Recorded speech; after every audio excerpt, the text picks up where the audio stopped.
السلام علیکم۔ آج جمعرات ہے، اپریل کی 7 تاریخ۔ پاکستان میں اس وقت شام کے 7، بھارت میں 7:30 اور یہاں ہمارے اسٹوڈیوز کی گھڑیوں میں صبح کے 10 بج رہے ہیں۔ وائس آف امریکہ واشنگٹن کی اردو سروس سے میں ہوں خالد حمید، خبروں کے ایک بلیٹن کے ساتھ۔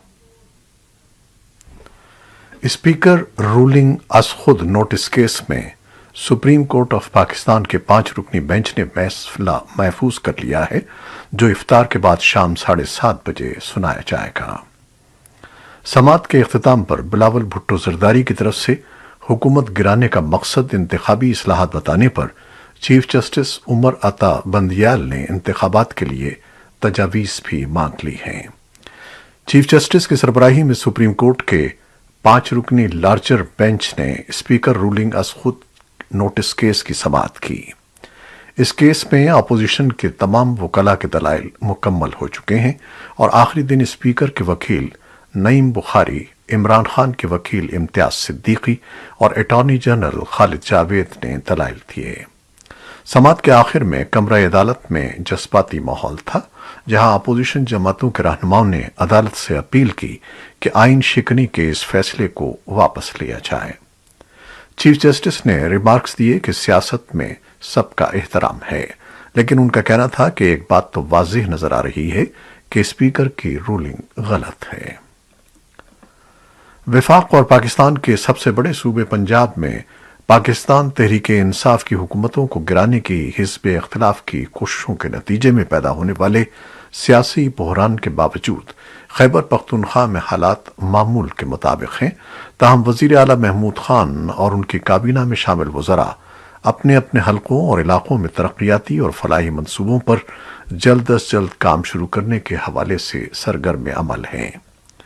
وزیر اعلیٰ سمیت پاکستان تحریک انصاف کے مرکزی اور صوبائی رہنماؤں کا موقف ہے کہ قومی اسمبلی کی تحلیل کے بعد خیبر پختونخوا اسمبلی اور حکومت کام جاری رکھے گی، مگر تجزیہ کاروں کا موقف ہے کہ قومی اسمبلی کی تحلیل کے بعد صوبائی اسمبلیوں کا برقرار رہنا ممکن نہیں ہے اور وفاقی سطح پر موجود بحران کا واحد حل ملک بھر میں نئے انتخابات ہیں۔ پنجاب اسمبلی میں اپوزیشن اراکین نے اسپیکر پنجاب اسمبلی چودھری پرویز الہی کے خلاف تحریک عدم اعتماد جمع کرا دی ہے۔ اسپیکر کے خلاف عدم اعتماد کی تحریک جمع کروانے کے لیے اپوزیشن کے اراکین اسمبلی سمیع اللہ، طاہر خلیل سندھو، پیر اشرف رسول، خواجہ سلمان رفیق، مرزا جاوید اور میاں عبدالرؤف پنجاب اسمبلی پہنچے۔ اپوزیشن نے تحریک عدم اعتماد پنجاب اسمبلی کے اسپیشل سیکرٹری چودھری عابر حمید کو جمع کروائی۔ پاکستان میں جاری سیاسی بحران کی وجہ سے پاکستانی روپے کی قدر مسلسل کم ہو رہی ہے اور جمعرات کو ڈالر کے مقابلے میں روپے کی قدر میں ریکارڈ کمی ہوئی ہے، جب پہلی بار پاکستانی روپے کے مقابلے میں ڈالر کی انٹر بینک قدر 188 روپے سے تجاوز کر گئی۔ پاکستان اسٹیٹ بینک کے مطابق بدھ کو مارکیٹ بند ہونے کے بعد $1 کی قیمت 186 روپے 13 پیسے تھی۔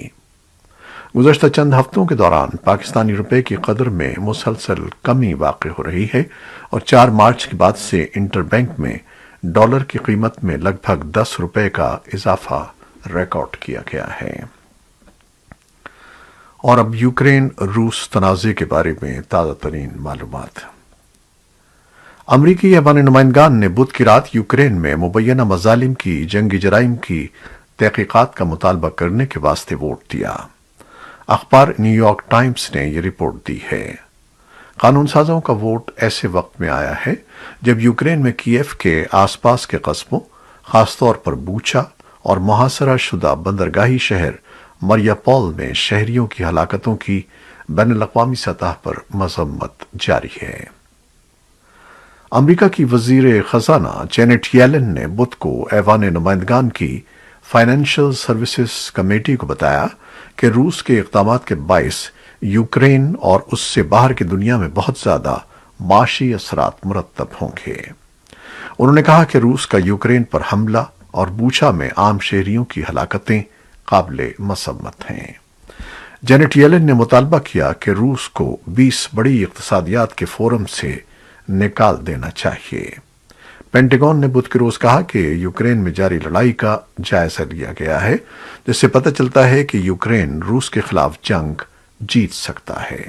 حالانکہ امریکی اہلکار کہہ چکے ہیں کہ اس بات کا امکان ہے کہ یہ لڑائی طویل مدت تک جاری رہے۔ رائٹرز کی رپورٹ کے مطابق پینٹاگون کے ترجمان جان کربی نے یہ بات اخباری بریفنگ کے دوران کہی ہے۔ ترجمان نے کہا کہ اس بات کا ثبوت آپ روزانہ سامنے آنے والے حقائق کی بنیاد پر دیکھ سکتے ہیں، وہ یقینی طور پر جیت سکتے ہیں۔ امریکہ اور اس کے مغربی اتحادیوں نے بدھ کے روز روس کے خلاف نئی مزید سخت اور فوری اقتصادی تعزیرات لاگو کر دی ہیں، جس میں روس میں امریکی سرمایہ کاری پر بندش عائد کی گئی ہے، جبکہ روسی صدر ولادیمیر پوٹن کی 2 بیٹیوں کے اثاثوں کو بھی ہدف بنایا گیا ہے۔ وائٹ ہاؤس نے بتایا کہ روسی افواج کی طرف سے کیف کے مضافاتی علاقے بوچا میں حالیہ دنوں کے دوران جنگی جرائم کے مبینہ الزام پر نیا اقدام لاگو کرنا لازم ہو گیا تھا۔ اس سے قبل یورپی کونسل کے صدر چارلز مشل نے بدھ کے روز کہا کہ یورپی یونین کی پابندیوں کے نئے پیکج میں کوئلے کی درآمد پر پابندی عائد کرنا شامل ہے۔ یورپی یونین بہت جلد تیل یہاں تک کہ گیس پر بھی تعزیراتی اقدام کرے گی۔ لیبر یونین کی ایک تقریب میں بدھ کو خطاب کرتے ہوئے صدر بائیڈن نے کہا ہے کہ عام شہریوں کا بہیمانہ قتل، لاشیں ایک اجتماعی قبر میں ڈالنا، ظلم و بربریت اور انسانیت سوز مناظر معذرت کے کسی اظہار کے بغیر دنیا کے مشاہدے کے لیے چھوڑ دیے گئے ہیں۔ صدر بائیڈن نے کہا کہ وہاں جو کچھ ہو رہا ہے وہ جنگی جرائم سے کم نہیں ہے۔ ذمہ دارانہ رویہ رکھنے والے ممالک کو مل کر اس کے مرتکب افراد کو انصاف کے کٹہرے تک لانا چاہیے۔ امریکی صدر نے یہ ریمارکس ایسے میں دیے جب بوچا کی سڑکوں پر اور اجتماعی قبر میں پڑی لاشوں کی تصاویر منظر عام پر آنے کے بعد دنیا بھر میں سخت اشتعال پایا جاتا ہے۔ اس سے قبل امریکی اٹارنی جنرل میرک گارلینڈ نے کہا کہ امریکی محکمہ انصاف یوکرین میں اس بربریت کے ذمہ داروں کی نشاندہی اور انہیں انصاف کے کٹہرے میں لانے کی بین الاقوامی کوششوں میں مدد دے رہا ہے۔ یوکرین کے وزیر خارجہ دمیتری کولیبا نے کچھ ممالک کی جانب سے ہتھیاروں کی فراہمی کے لیے یوکرین کی درخواستوں کو پورا کرنے میں ہچکچاہٹ کو مسترد کرتے ہوئے کہا ہے کہ یوکرین کے باشندے لڑائی کریں گے اور اس میں کوئی اور شامل نہیں ہوگا۔ ان ملکوں میں خدشہ ہے کہ کہیں اس طرح وہ بھی اس لڑائی کا حصہ نہ بن جائیں۔ انہوں نے برسلز میں نیٹو کے سیکرٹری جنرل یانس اسٹالٹنبرگ کے ساتھ نیٹو کے وزرائے خارجہ کے ساتھ ملاقات سے پہلے بات کی، اور اسٹالٹنبرگ نے کہا کہ اتحادی یوکرین کے فضائی دفاعی نظام، ٹینک شکن ہتھیاروں اور دیگر ضروریات کو پورا کریں گے۔ کولیبا نے روس کے خلاف نئی مغربی پابندیوں کا خیر مقدم کیا، لیکن مزید اقدامات کا مطالبہ کیا جن میں روسی تیل اور گیس پر مکمل پابندی عائد کی جائے، تمام روسی بینکوں کو سوئفٹ بینکنگ سسٹم سے روکنا اور روسی جہازوں اور سامان کے لیے بندرگاہوں تک رسائی ختم کرنا شامل ہے۔ القاعدہ کے سربراہ ایمن الظواہری کے ایک ویڈیو بیان کے بعد جس میں انہوں نے کرناٹک کی حجاب پوسٹر گرل مسکان خان کی ستائش کی ہے، مسکان کے والد اور اہل خانہ نے ان کے بیان سے خود کو الگ کر لیا ہے۔ مسکان کے والد محمد حسین خان نے میڈیا سے بات کرتے ہوئے کہا کہ دہشت گرد گروپ کے رہنما کی جانب سے ان کی بیٹی کا نام لینا غلط ہے۔ انہوں نے یہ بھی کہا کہ وہ اور ان کے اہل خاندان بھارت میں امن و سکون کے ساتھ رہ رہے ہیں۔ ان کے بقول چونکہ الظواہری کا تعلق اس معاملے سے نہیں ہے، اس لیے ہم نہیں چاہتے کہ وہ اس معاملے میں بولیں۔ اس بیان کا مقصد ہمارے درمیان اختلافات پیدا کرنا ہے۔ بھارت کی سرکردہ مسلم شخصیات اور تنظیموں نے محمد حسین خان کے اس بیان کی تائید اور الظواہری کی مذمت کی ہے۔ تقریباً 2 درجن مسلم تنظیموں کے وفاق آل انڈیا مسلم مجلس سے مشاورت کا بھی کہنا ہے کہ بھارتی مسلمانوں کو الظواہری یا ان جیسے دہشت گردوں کی ہمدردی کی ضرورت نہیں ہے۔ مشاورت کے صدر نوید حامد نے کہا کہ بھارت کی وہ مسلم دشمن طاقتیں جن کے نظریات داعش اور القاعدہ سے کم خطرناک نہیں ہیں، اس بیان کو ملک میں مزید انتشار پیدا کرنے کے لیے استعمال کریں گی۔ افغانستان میں طالبان وزارت ٹرانسپورٹ اور سول ایوییشن کے حکام نے افغانستان میں قطر سمیت غیر ملکی فوجیوں کی موجودگی کو مسترد کر دیا ہے، لیکن وزارت کے ترجمان امام الدین احمدی نے وائس آف امریکہ کو بتایا کہ قطر کی ایک تکنیکی ٹیم کابل بین الاقوامی ہوائی اڈے پر طالبان کے عملے کی مدد کر رہی ہے۔ احمدی کے ریمارکس سوشل میڈیا پر ایک ویڈیو جاری ہونے کے بعد سامنے آئے ہیں، جس میں دکھایا گیا ہے کہ یونیفارم میں مسلح افراد کا ایک چھوٹا گروپ کابل کے ہوائی اڈے پر تربیت حاصل کر رہا ہے۔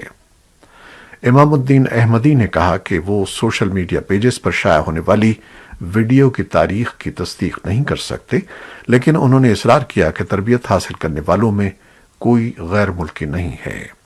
انہوں نے کہا کہ ایمرجنسی سے نمٹنے کے لیے ایئرپورٹ پر تربیت ایک عام عمل ہے اور کابل ایئرپورٹ پر ہر صبح فائر بریگیڈ سمیت مختلف سیکشنز تربیت حاصل کر رہے ہیں۔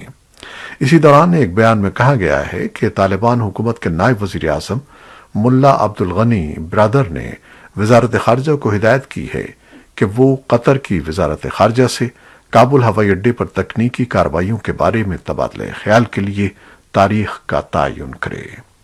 بیان میں کہا گیا ہے کہ قطری کمپنیاں گزشتہ چند مہینے سے کابل ہوائی اڈے کا آپریشن بغیر کسی معاہدے کے چلا رہی ہیں۔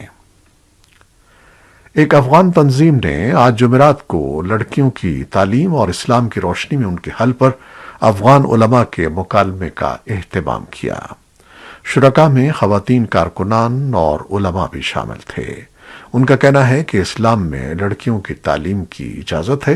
اسی دوران پاکستان میں مقیم متعدد افغان علماء نے ایک بیان جاری کیا جس میں طالبان سے اسلامی ڈھانچے کے تحت لڑکیوں کے لیے اسکول دوبارہ کھولنے کا مطالبہ کیا گیا۔